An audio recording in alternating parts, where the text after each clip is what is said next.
திரைசக்தி நேயர்களுக்கு வணக்கம். இப்போது பார்ப்பது பாவம் மன்னிப்பு படத்தின் சிறப்பும் வசூலும். படத்தை பற்றி பார்ப்போம். இந்த படம் புத்தா பிக்சர்ஸ் யூனிட் உருவாக்க அதற்கு வசனத்தை MS சோலைமலை எழுதினார். அதற்கு திரைக்கதை அமைத்து இயக்கியவர் பீம்சிங் தனது ஸ்டுடியோவை படப்பிடிப்புக்கு அளித்ததோடு படத்திற்கு ஃபைனான்ஸும் செய்து நிறுவனத்துடன் கூட்டாக படத்தை தயாரித்தது. பாவம் மன்னிப்பு படத்தின் மூலக்கதை நகைச்சுவை நடிகர் சந்திரபாபு கதைதான். 1959 பீம்சிங்கிடம் பேசிக்கொண்டிருந்த போது சந்திரபாபு அப்துல்லா என்கிற தலைப்பில் தான் மனதில் வைத்திருந்த கதையை பீம்சிங்கிடம் சொன்னார். ஒருவன் இந்துவாகவும் பிறந்து ஒரு முஸ்லிம்களால் வளர்க்கப்பட்டு கிறிஸ்துவ பெண்ணை திருமணம் செய்து கொள்வது போன்ற கதை. நான் ஹீரோவாக அப்துல்லாவாக நடித்து பீம்சிங் படத்தை புத்தா பிக்சர்ஸ் பேனரில் தயாரித்து இயக்க வேண்டும் என்று கேட்டுக்கொண்டார் சந்திரபாபு. அப்துல்லா படம் பூஜையும் போடப்பட்டது. படப்பிடிப்பும் தொடங்கியது. 2000 அடிகள் படம் வளர்ந்திருந்த நிலையில் பீம்சிங் தனது நெருங்கிய நண்பரான பீம் சரவணிடம் எடுத்த வரை திரையிட்டு காட்டினார். 2000 அடி படத்தை பார்த்து முடித்து சரவணிடம் பீம்சிங் எடுத்தவரை எனக்கு திருப்தி இல்லை, எவ்வளவோ பண்ணியும் சரியாக எதுவும் அமையவில்லை. சந்திரபாபுக்கு இந்த ரோல் டூ மச். இந்த படத்தை தொடர்ந்து எடுப்பதாக இருந்தால் முதலிருந்து ரீஷூட் பண்ணணும், இல்லையேல் படத்தை கைவிட வேண்டியதுதான் என்று விரகத்தோடு சொன்னார். அதற்கு சரவணன், இந்த கதை எனக்கு ரொம்ப பிடிச்சிருக்கு, நான் அப்பச்சி இடம் குறித்து பேசுகிறேன், நாம் இந்த படத்தை கூட்டாக சேர்ந்து செய்வோம் என்றார். அப்பச்சியும் சம்மதம் தெரிவிக்க முதல் மாற்றமாக அப்துல்லா பாவம் மன்னிப்பு என பெயர் மாறியது. இப்படத்தின் தயாரிப்பு நிர்வாகி பொறுப்பினை பீம் சரவணன் ஏற்றார். புத்தா பிக்சர்ஸ் கூட்டு தயாரிப்பு என்பதால் அடுத்த அதிரடி மாற்றமாக ஹீரோ ரோல் சந்திரபாபுக்கு பதில் நடிகர் திரு சிவாஜி கணேசன் ஒப்பந்தம் செய்யப்பட்டது. மற்ற நடிகர்களும் தேர்வு செய்யப்பட்டன. பாவம் மன்னிப்பு திரைப்படம் பூஜை 20/1/1960 அன்று புதன் அன்று போடப்பட்டது. படப்பிடிப்பு நல்ல முறையில் தொடங்கியது. படத்திற்கு மொத்த பட்ஜெட் 11 லட்சம் என்று கணக்கிடப்பட்டது.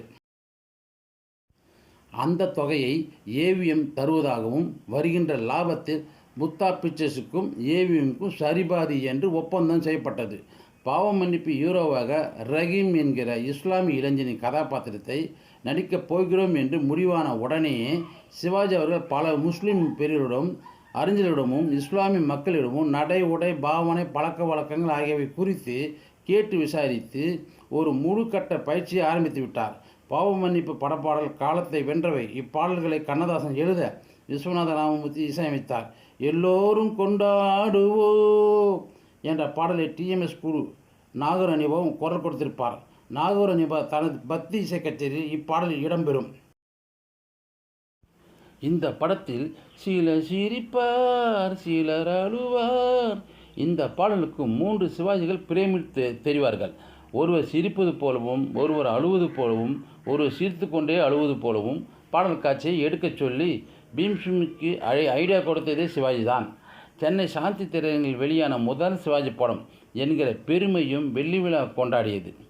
சென்னை மற்ற தென்னகம் 14 திரையரங்கில் 100 நாட்களை கடந்து முதல் வெளியீட்டில் சற்று குறைய 40 பிரிண்டுகள் போடப்பட்டது. அனைத்து பிரிண்டுகளும் 50 நாட்களை கடந்து பாவம் மன்னிப்பு 100 நாட்கள் ஓடிய திரையரங்குகள். சாந்தியில் 177 நாட்கள், ராக்ஸியில் 107 நாட்கள், ஸ்ரீ கிருஷ்ணாவில் 127 நாட்கள், மதுரையில் சென்ட்ரல் 141 நாட்கள், சேலத்தில் ஒரிண்டல் 127 நாட்கள், திருச்சியில் ராஜா 120 நாட்கள், கோவை கர்நாடிக் 100 நாட்கள், காஞ்சிபுரம் கண்ணனில் 100 நாட்கள், வேலூர் ராஜாவில் 100 நாட்கள், நெல்லை ராயலில் 101 நாட்கள், நாகர்கோவில் பயனக் லட்சுமியில் 101 நாட்கள், ராமநாதபுரம் சிவாஜி டூரிங்ஸில் 100 நாட்கள், பெங்களூர் ஸ்டேட்டஸ் 133 நாட்கள், பெங்களூர் அபாரா 133 நாட்கள், திருவனந்தபுரம் பத்மநாபா 100 நாட்கள், கொழும்பூரில் கிங்ச்சி 115 நாட்கள். உலக சினிமா வரலாற்றிலே ஒரு டூரிங் டாக்கீஸ் 100 நாட்கள் ஓடிய ஒரே திரைப்படம் பாவம் மன்னிப்பு. ராமநாதபுரம் சிவாஜி டூரிங் AC டீலக்ஸில் திரையரங்கில் வெள்ளி விழா கொண்டாடிய முதல் திரைப்படம் பாவம் மன்னிப்பு. சென்னை சாந்தி தியேட்டர்.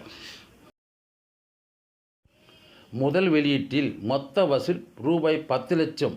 இந்த படத்தின் சாந்தி 170 நாட்கள், ஸ்ரீ கிருஷ்ணாவில் வந்து 127 நாட்கள், ராக்ஷியில் வந்து 107 நாட்கள். 3 திரையரங்குகளும் மொத்தம் ஓடியது 411 நாட்கள். அள்ளி அளித்தது மொத்தம் வசூல் 10,51,697 ரூபாய் 10 பைசா.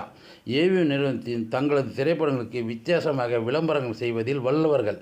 பாவமன்னிப்பு திரைப்படத்துக்கு மிக மிக வித்தியாசமாக ஜப்பானிலிருந்து வரவழைக்கப்பட்ட ஒரு ராட்சச பலூனில் ஏவிஎம் என்று ஆங்கில எழுத்து பலூன்லையும் வாலில் பாவ மன்னிப்பு என்ற எழுத்து ஒன்றன் பின் ஒன்றாக தமிழில் அமைந்தது.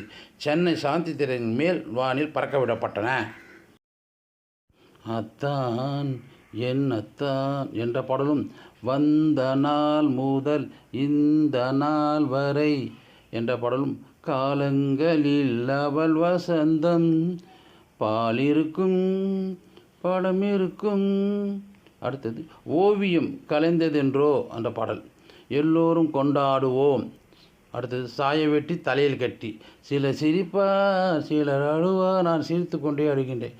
இப்படத்தின் ஒளிப்பதிவு ஆன உடனே ஏவி நிறுவனத்தை இலங்கை வானொலி அனுப்பி வைத்தார். இலங்கை வானொலி இப்பாடல்கள் அனுதினமும் ஒளிபரப்பியது. படம் வெளிவதற்கு முன்னரே பாடல்கள் அனைத்தும் சூப்பர் ஹிட். 1961 இந்திய அரசால் வெள்ளிப் பதக்கம் விருதும் அகில இந்திய சான்றிதழும் வழங்கப்பட்டது. இந்த படத்தில் நடித்த நடிகர் திரு Sivaji Ganesan, Gemini Ganesan, MR. Radha, Savitri, Devika, DS. Balaiah, SV. Subbaiah மற்றும் பலர்.